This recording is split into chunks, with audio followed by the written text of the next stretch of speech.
Hello everyone. So today is the class of prepositions and last class में मैंने आप लोग को डिटर्मिनर्स की एक्सरसाइज नहीं कराई थी।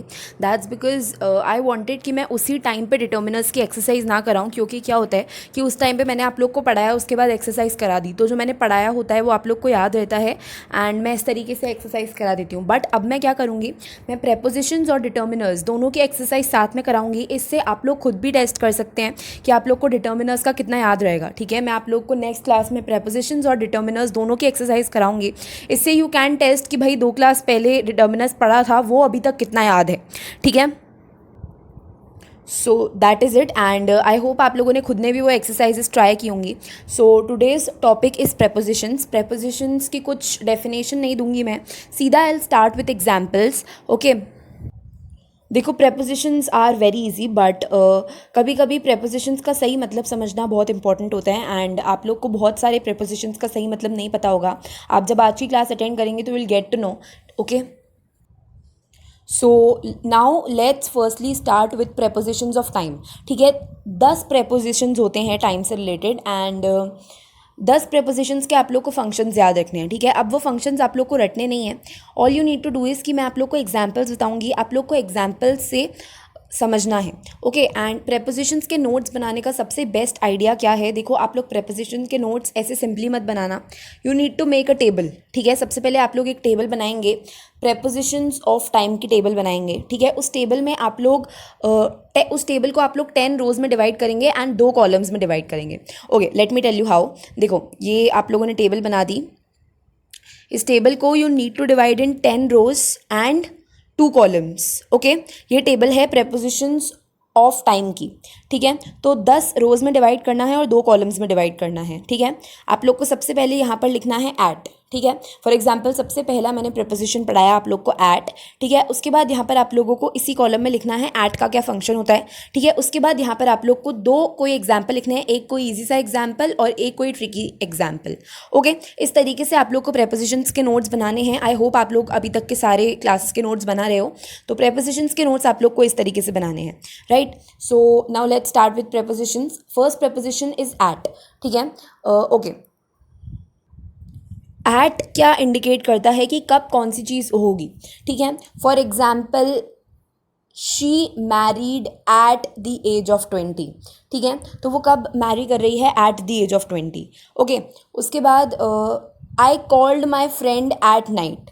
ठीक है, तो मैंने अपने फ्रेंड को कॉल किया नाइट में। ठीक है, तो एट ये सिग्निफाई कर रहा है कि मेरे को अपनी फ्रेंड को कॉल करना है, कि मैंने अपनी फ्रेंड को कॉल किया नाइट में। ठीक है, तो एट यूजुअली इंडिकेट्स कि कब कौन सी चीज़ होगी। ओके, या फिर बोल सकते हैं कब कौन सी चीज़ हो चुकी है या फिर कब कौन सी चीज़ हो रही है। ठीक है, इस चीज़ को एट डिनोट करता है।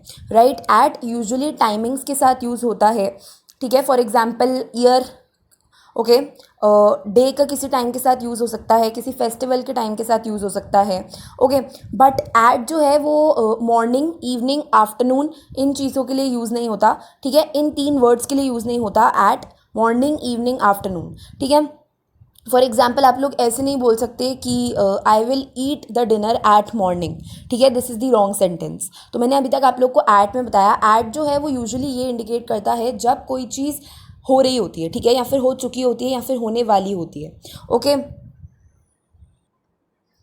यूजुअली टाइमिंग्स को डिनोट करता है eight, for example year.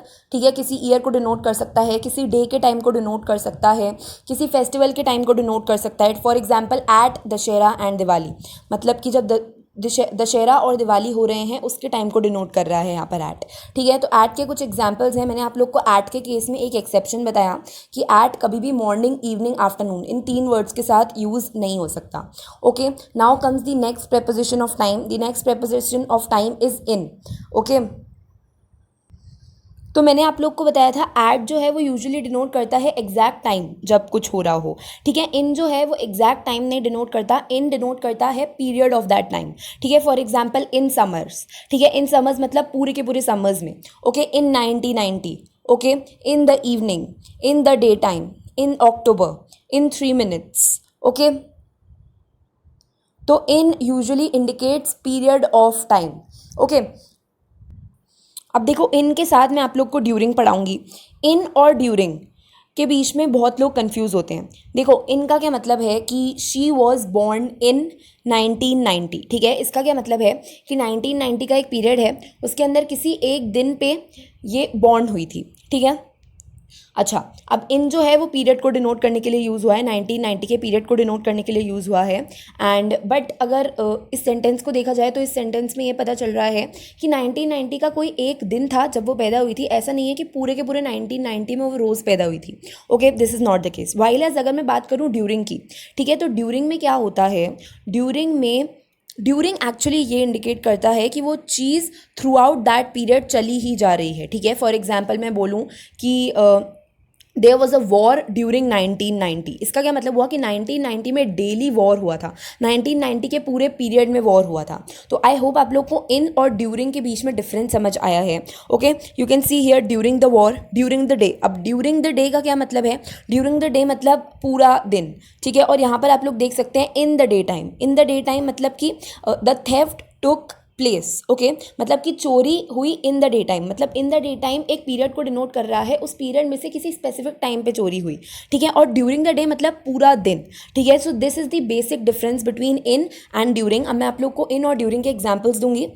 She was born in 1990, they visited this place in summer, he called on me in the evening, the theft took place in the day time, my father went to USA in October. In October का क्या मतलब है, अक्टूबर एक period को denote कर रहा है, but अक्टूबर में किसी एक दिन उसके पापा US गए। Okay, it all happened in 3 minutes। Okay, next, during the 90s, during the 90s मतलब पूरे के पूरे 90s के टाइम पे टैक्सेस जो है वो इम्पोज हुए थे। Okay, during the journey, during the journey I came to respect her. Okay, during the journey मतलब कि throughout full journey. Okay, so I hope आप लोग को इन और ड्यूरिंग के बीच में डिफरेंस समझ आया है। Now the next preposition of time is on. Okay, on जो है वो usually days, dates, birthdays, anniversaries इनके साथ यूज़ होता है। For example on Tuesday, on his birthday, on their 20th marriage anniversary. Okay, उसके अलावा ऑन को मॉर्निंग, आफ्टरनून, इवनिंग इनके साथ भी यूज़ किया जा सकता है, बट वो मॉडिफाइड होने चाहिए, ठीक है। For example on a hot morning, ठीक है, अ हॉट मॉर्निंग ये मॉडिफाइड है, इसलिए यहाँ पर ऑन यूज़ किया गया है।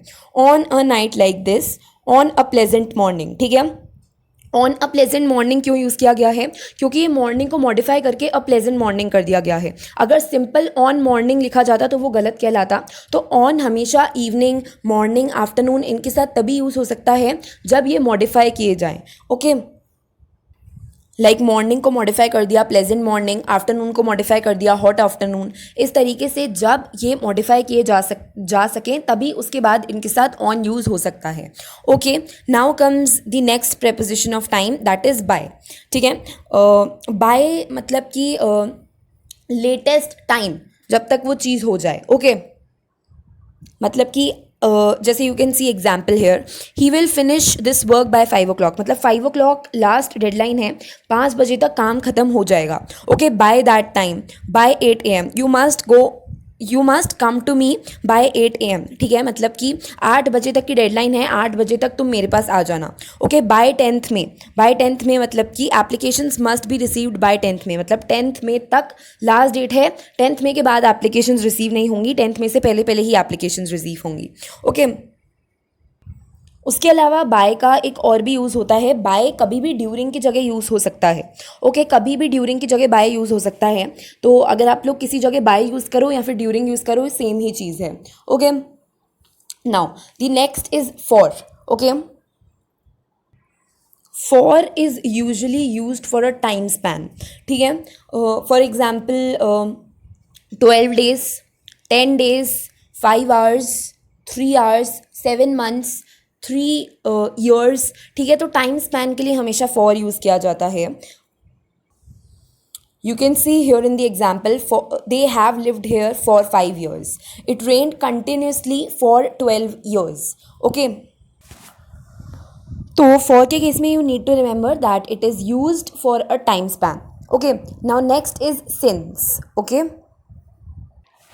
सिंस उन केसेस में यूज़ होता है जब कोई एक्शन पास्ट में स्टार्ट हुआ हो और अभी तक वो कंटिन्यू हो रहा हो। जिस टाइम पे आप वो सेंटेंस बोल रहे हो वो एक्शन अभी तक कंटिन्यू हो रहा हो, ठीक है। For example he is studying since 2 hours, मतलब कि वो 2 घंटे पहले पढ़ने बैठा था और अभी तक वो पढ़ ही रहा है, right. Everything has changed since the last summer. Okay. He has lived here since 1980 से लेकर अभी तक वो यहाँ पर रह ही रहा है. Okay. So the next preposition of time is from. Okay. From usually indicates the starting point. ठीक है. He lives in his office from 9 AM to 5 PM. From 9 AM मतलब it indicates the starting point कि 9 बजे से 5 बजे तक. Okay. He is interested in the period from 1950 to 1960. From 1950 मतलब कि 1950 is the starting point, right. So from indicates the starting point. And next is till and until. ठीक है. Till और अनटिल तब यूज़ होता है जब आप लोग को डिनोट करना हो stopping. Okay. For example they lived hair. From denote starting. Till या फिर अनटिल आप लोग कुछ भी यूज़ कर सकते हैं. टिल 1990. ठीक है. तो टिल और until it denotes the stopping, मतलब कि from denotes the starting and till and until denotes the stopping. Okay. You will have to wait until my return. Okay. I was employed by the company until 1980. ठीक है. Until 1980 मतलब कि 1980 last year था उसका company में, उसके बाद वो एम्प्लॉयड नहीं था उस कंपनी में. Now the 10th preposition of time is before and after.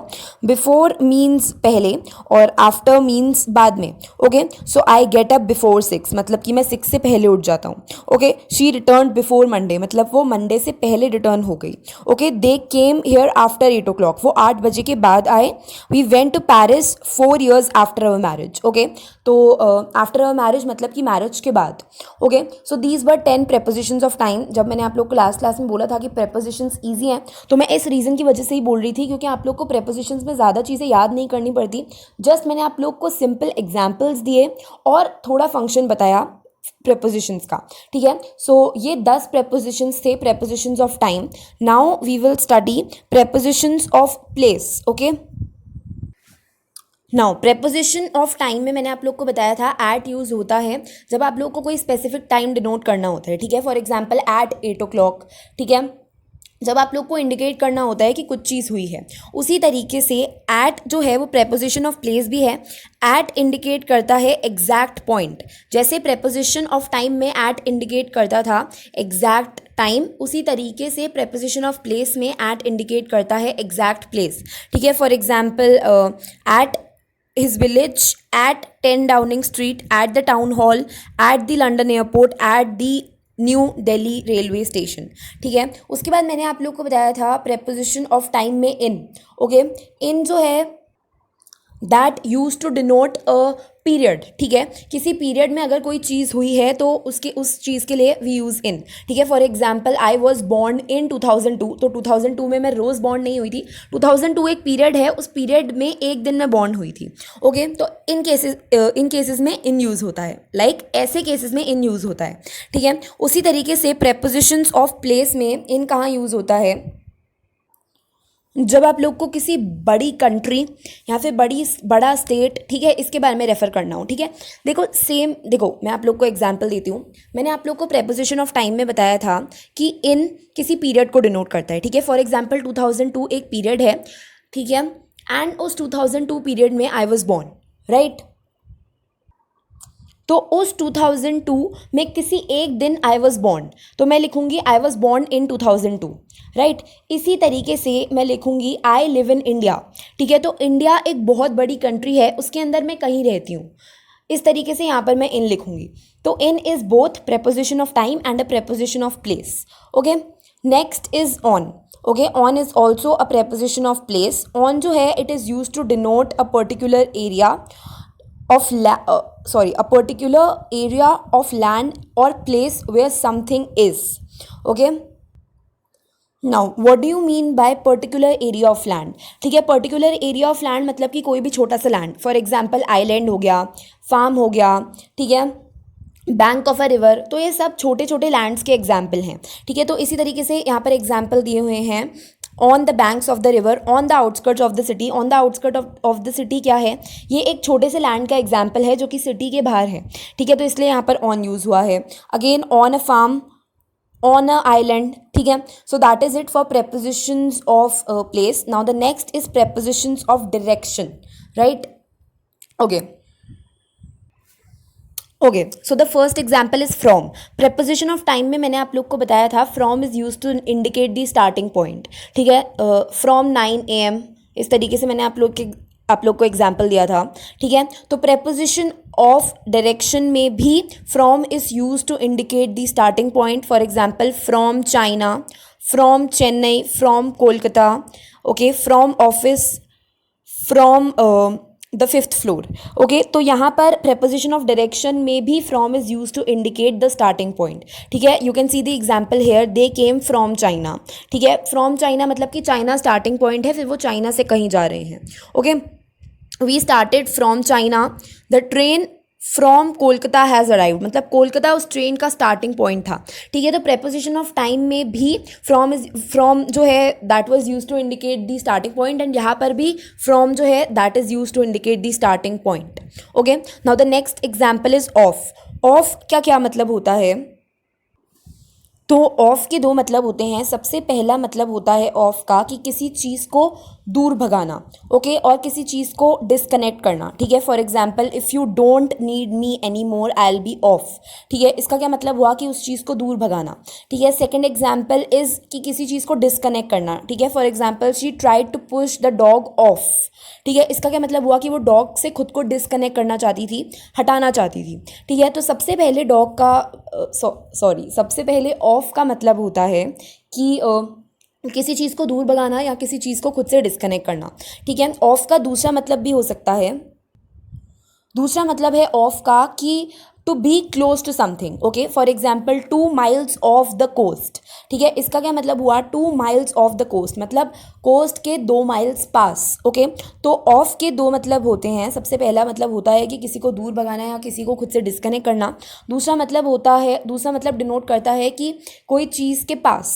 Okay, so you can see the examples here. He took the hat off the table. Off the table मतलब कि यहाँ पर ऑफ जो है वो टेबल से hat को disconnect कराने के लिए यूज़ हो रहा है. Okay, the boy fell off the tree roof. ठीक है, यहाँ पर भी ऑफ बॉय को ट्री से डिस्कनेक्ट कराने के लिए यूज़ हो रहा है. Okay, the next preposition of direction is out of. I don't think out of preposition का कुछ एग्जाम्पल देना पड़ेगा या फिर आप लोग को समझाना भी पड़ेगा, बट स्टिल मैं आप लोग को कुछ एग्जाम्पल्स दे देती हूँ. He went out of the room मतलब कि वो रूम से बाहर गया. ठीक है, ये बहुत बच्चों वाली चीज़ है, तो आउट ऑफ आप लोग खुद कर लेना. आउट ऑफ के एग्जाम्पल्स यहाँ पर लिखे हुए हैं. ओके, ओके, सो अभी तक मैंने आप लोगों को सबसे पहले आई started with preposition of time. उसके बाद मैंने आप लोग को 10 prepositions पढ़ाए ऑफ टाइम. उसके बाद I started with prepositions of place, and मैंने आप लोग को 3 prepositions पढ़ाए ऑफ प्लेस. एंड अभी we are studying preposition of direction, जिसके अंदर अभी तक 3 preposition ऑफ डायरेक्शन मैं आप लोग को पढ़ा चुकी हूँ. सो आई होप आप लोग के पास अभी तक 3 टेबल्स होंगी. सबसे पहली टेबल में आप लोग के पास 10 रोज़ और 2 कॉलम्स होने चाहिए जिसमें आप लोगों ने prepositions ऑफ टाइम लिखे हैं. उसके बाद आप लोग के पास सेकंड टेबल होनी चाहिए preposition ऑफ प्लेस की, जिसमें मैंने आप लोग को 3 preposition ऑफ प्लेस बताए. तो you need to have 3 rows and 2 columns in that table. और उसके बाद अभी मैं आप लोग को prepositions ऑफ डायरेक्शन बता रही हूँ, तो please make sure to write it in the table. ठीक है, अगर आप लोग इसको preposition को टेबल के फॉर्मेट में पढ़ेंगे तो आप लोग को कंपैरिजन करना बहुत ईजी होगा, right? So in total there are 7 prepositions of direction. ठीक है, जिसके अंदर से मैंने आप लोग को अभी तक 3 पढ़ा दिए हैं, सिर्फ 4 prepositions ऑफ डायरेक्शन बचते हैं. ठीक है, आई हैव डिसाइडेड कि आज के वीडियो में मैं आप लोग को सिर्फ preposition ऑफ डायरेक्शन तक ही पढ़ाऊंगी. ठीक है, उसके बाद in next class we will study preposition of position and बाकी की चीज़ें. बिकॉज अगर मैं आप लोग को आज की क्लास में ज़्यादा पढ़ा दूंगी तो आई नो कि आप लोग बहुत ज़्यादा बोर हो जाओगे. सो आज की क्लास में मैं आप लोग को सिर्फ 4 और prepositions ऑफ डायरेक्शन पढ़ाऊंगी. एंड उसके बाद we will complete prepositions in tomorrow's class, and उसके बाद वी विल डू preposition और डिटर्मिनर्स की exercise in tomorrow's class. Okay, now the 4 prepositions of direction जो कि बचे हैं, that are towards, to, against, for. ठीक है, सबसे पहले बात करते हैं टूवर्ड्स की. तो towards it simply indicates direction of something. ठीक है, फॉर एग्जाम्पल मैं जा रही हूँ टूवर्ड्स दी स्कूल. ठीक है, मैं जा रही हूँ टूवर्ड्स द ईस्ट, मैं जा रही हूँ towards the college, towards the airport, towards the river, towards the door, ठीक है, towards my mother, towards my father, मैं जा रही हूँ टूवर्ड्स द स्टूडेंट। तो towards simply indicates the direction. Okay, उसके बाद आता है to. Okay, to is use to indicate a destination और एंड पॉइंट। ठीक है, for example Delhi to Ambala. ठीक है, तो टू अम्बाला, अम्बाला एक एंड पॉइंट है इसलिए अम्बाला के साथ टू यूज़ हुआ है। Now to India, India is a destination इसलिए इंडिया के साथ टू यूज़ हुआ है।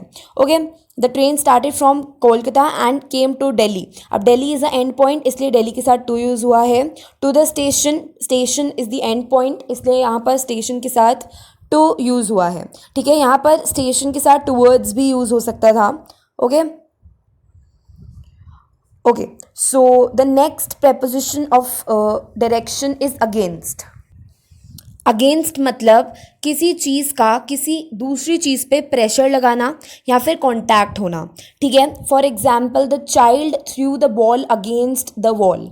अगेंस्ट द वॉल मतलब कि बॉल जो है वो वॉल पे गई और उस बॉल ने वॉल पे प्रेशर लगाया और उसके बाद वापस आ गई। ठीक है, तो यहाँ पर बॉल का वॉल के साथ कांटेक्ट भी हुआ और बॉल ने वॉल पे प्रेशर भी लगाया।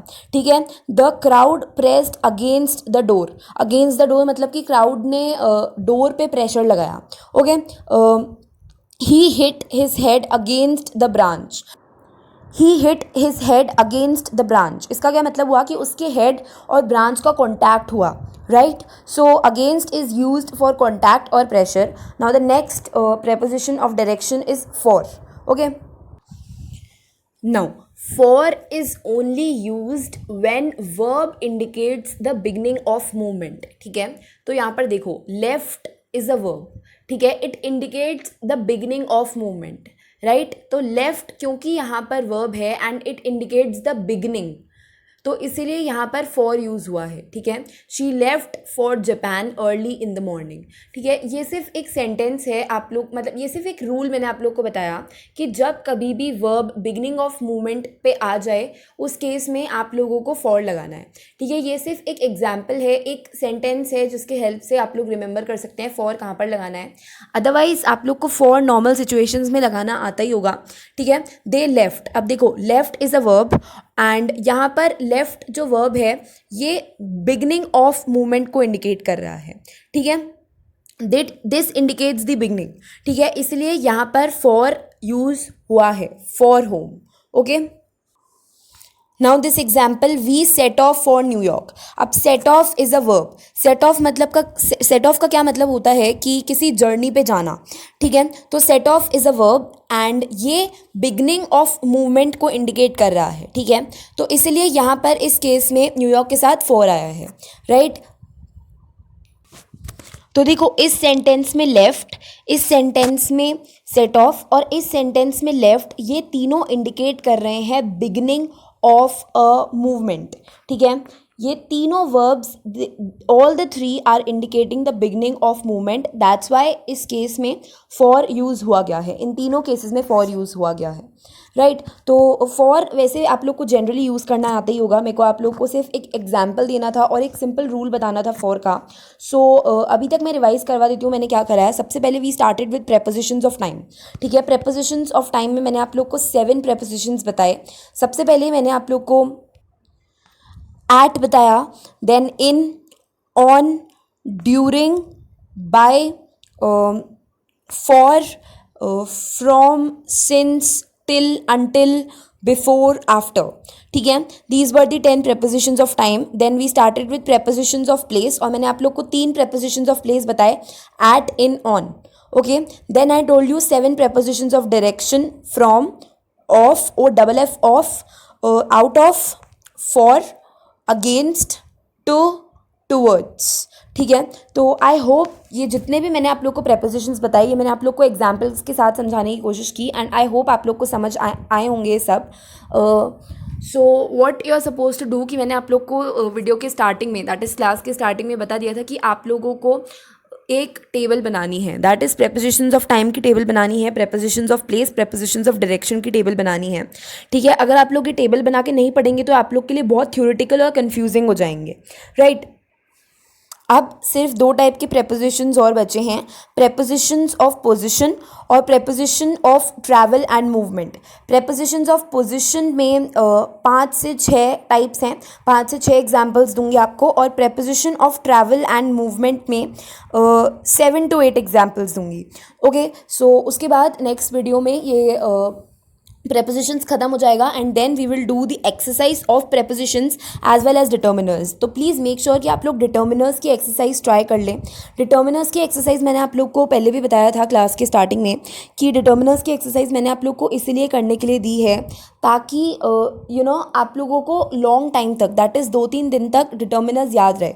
होता क्या है, आप लोग वीडियो में पढ़ लेते हैं, फिर वीडियो के स्टार्टिंग में मैं एक्सरसाइज डिस्कस कर लेती हूँ, तो आप लोग को लगता है कि आप लोग को सब कुछ आ गया, ठीक है। बट अब मैं ऐसे ही करूँगी, मैं 2-3 दिन के गैप में एक्सरसाइज डिस्कस करने का ट्राई करूँगी ताकि आप लोग को 2-3 दिन बाद रियलाइज़ हो कि रिवाइज करना कितना इंपॉर्टेंट है, राइट।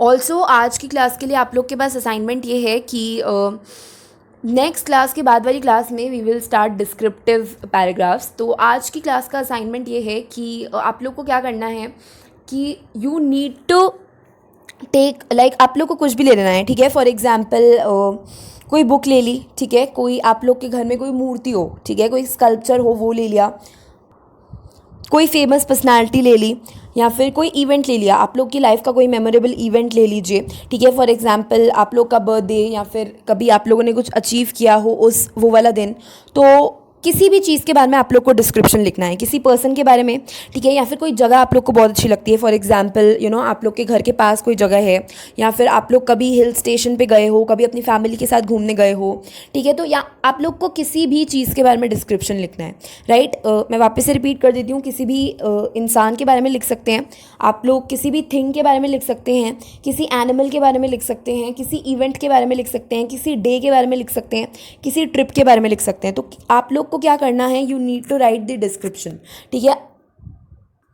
आप लोग को याद होगा कि स्टोरी राइटिंग के केस में भी मैंने स्टोरी राइटिंग स्टार्ट कराने से पहले आप लोग को बोला था कि आप लोग को स्टोरी लिखनी है, ठीक है। दैट्स बिकॉज आई वांट कि आप लोग पहले खुद से ट्राई करें, उसके बाद आप लोग राइटिंग सेक्शन की क्लासेस अटेंड करेंगे तो आप लोग को समझ आएगा कि राइटिंग सेक्शन में क्या प्रॉब्लम्स होती हैं, राइट। आई होप कि आप लोग के 8th-7th क्लास में डिस्क्रिप्टिव पैराग्राफ जैसी कुछ चीज़ नहीं थी, बट अगर आप लोगों ने पहले कर रखे हैं डिस्क्रिप्टिव पैराग्राफ तो well and good. In that case also आप लोग को प्रैक्टिस करना है, तो it all depends on you. मैं कुछ ऐसे पर्टिकुलर फिक्स्ड क्वेश्चन नहीं दे रही हूँ, मैं सिर्फ ये बोल रही हूँ कि जिस भी चीज़ के बारे में यू वांट टू डिस्क्राइब, ठीक है, आप लोग को सिर्फ एटलीस्ट 1 पेज लिखना है उसके बारे में, राइट।